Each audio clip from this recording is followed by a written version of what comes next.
మంగళవారం రైతునగర్ వెళ్లే జాతీయ రహదారి వద్ద దారి దోపిడీ దొంగలు బీభత్సాన్ని సృష్టించి కారులో వెళ్తున్న యువకుణ్ణి అడ్డుకొని కర్రలతో రాళ్లతో దాడి చేసి తీవ్రంగా గాయపరిచి అతని వద్దనున్న నగదును దోచుకొని పరారయ్యారు.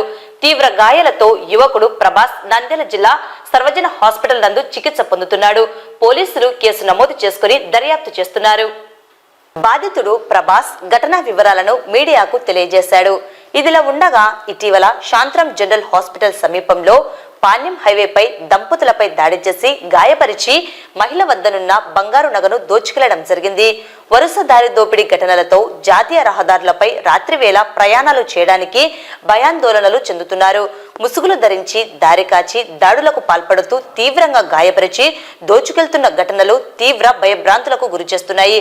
పోలీసు అధికారులు దారి దోపిడీ దొంగల ఆట కట్టాలని ప్రజలు కోరుతున్నారు.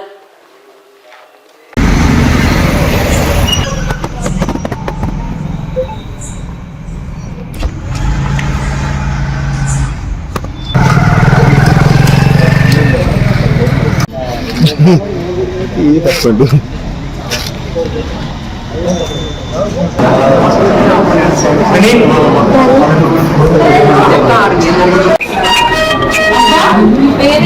అట్లా వేస్తున్నారు.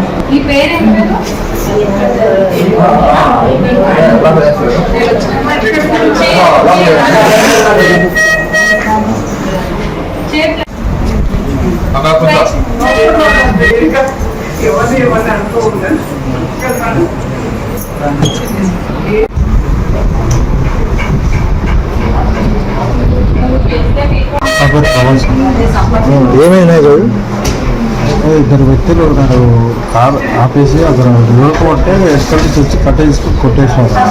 లోపల తీసుకుపోయి డబ్బులు అక్కడ ఉన్నాయని తీసుకున్నారు. రాళ్ళు కట్టెలు దానంగా కొట్టేసారు. అది అసలు సురక్షితంగా పడిపోయి ఉన్నాను. వాళ్ళంటే అటాక్ చేసేసరికి వాళ్ళు పారిపోయినారు. అది రివర్స్ కార్ తీసుకొని రివర్స్ వెళ్తున్నాను. ఇంకా ఎక్కువ దాడి చేసేది. ఆ దాడి ఎక్కువ తగ్గింది. కత్తి తీసుకొని అదే వాళ్ళకి గుర్తుకుంటే నాకు ఇక్కడ గేట్ వరకు.